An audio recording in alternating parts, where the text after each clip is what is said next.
dans l'histoire, Olivier. Nous voici en Ariège, dans le dernier fief des Cathares fuyant l'Inquisition. Sur notre route, des châteaux, forcément des forêts, des vallées, des plateaux qui mènent jusqu'aux Pyrénées, à la frontière de l'Espagne. En route, sur le GR 107, dans mon GR préféré.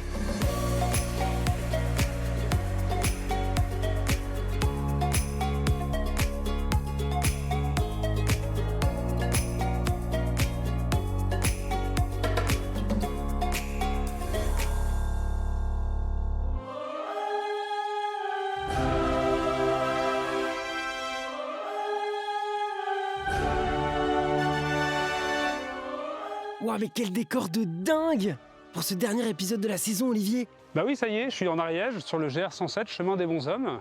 On est en direction de l'Espagne, donc on va passer la frontière. Et aujourd'hui, je suis au château de Roquefixade et je me dirige vers le château de Montségur qu'on voit déjà dans le paysage. Trop chouette. Allez, on y va. C'est parti!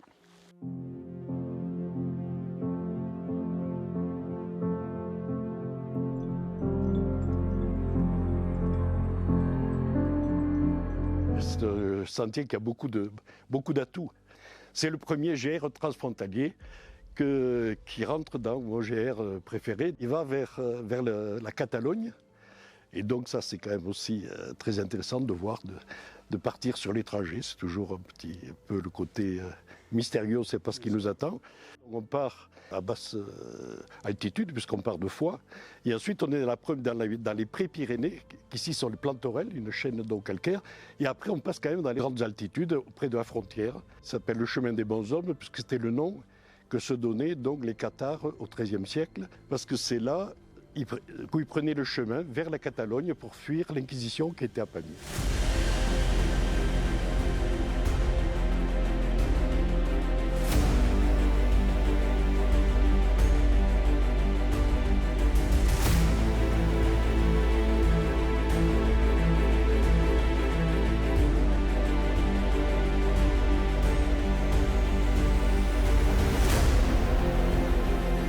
Pour tous les randonneurs qui font le chemin des Bonshommes, Montségur, c'est l'incontournable. Il y a un passé, il y a un drame humain qui s'est joué au pied de cette montagne.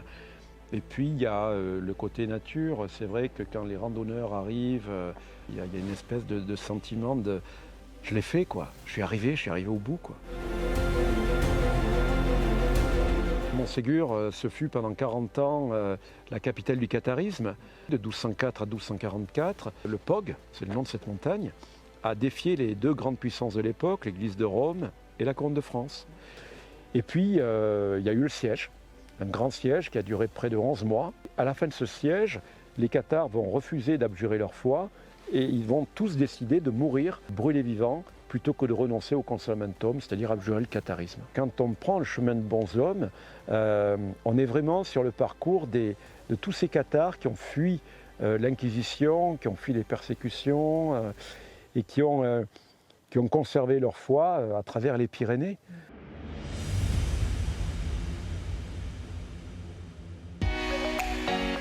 Allez, changement d'ambiance. On est où maintenant, Olivier? On arrive tout juste dans les gorges de l'Afro.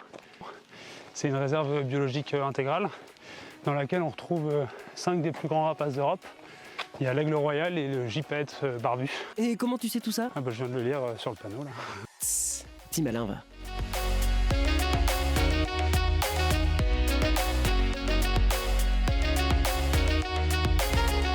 Le paysage que tu as ici, tu vas pas le retrouver ailleurs en Ariège. Dans la même journée, tu peux avoir l'impression que tu as voyagé dans différents départements.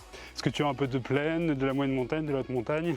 C'est ça, et puis on a des variations de roches très très importantes, puisqu'on est sur la faille Nord-Pyrénées. Du coup, qui dit roches différentes dit végétation différente, ouais. Relief.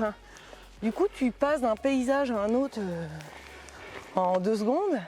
La réputation de l'Ariège, qu'elle n'a pas volée et qui on peut pas dire autrement, c'est raide. Donc t'as les pentes comme ça, et les gens disent mais c'est trop dur l'Ariège, puis arriver là où il faut. Et quand tu seras là-haut, là tu vas découvrir l'Ariège dans toute sa splendeur.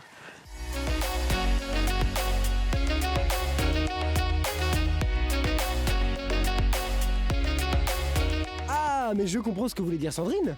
Mazette, que c'est beau.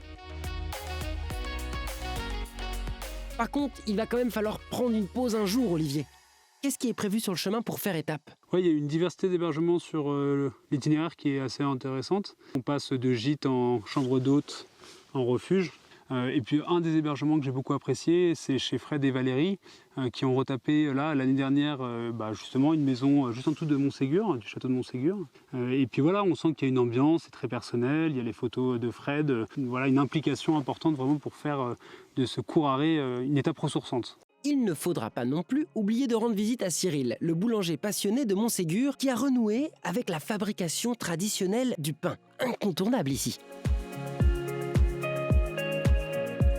Mais attends Olivier, je t'ai laissé au Chioula en Ariège et je te retrouve à Porta dans les Pyrénées-Orientales. C'est quoi ce tour de passe-passe? Bah écoute, un des gros avantages du chemin des Bonshommes, c'est qu'il longe une ligne ferroviaire. Donc j'ai pu descendre à Axe, prendre le train jusqu'à Porta et me téléporter dans les montagnes des Pyrénées, là où la météo était plus clémente. Ah, mais je comprends mieux. Tu voulais voir la montagne de plus près, toi. C'est ça? Bonne idée. Marchons vers l'Espagne alors.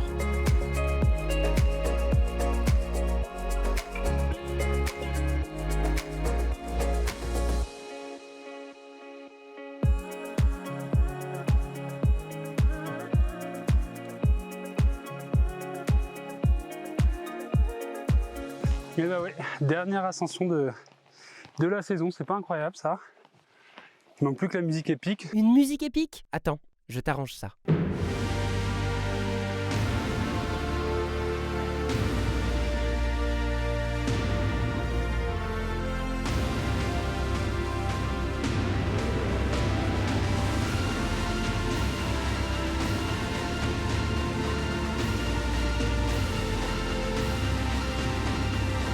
Ça y est, on y est, Olivier! La confluence de la France, de l'Espagne et de l'Andorre! Quel beau final! On passe la frontière, c'est bon.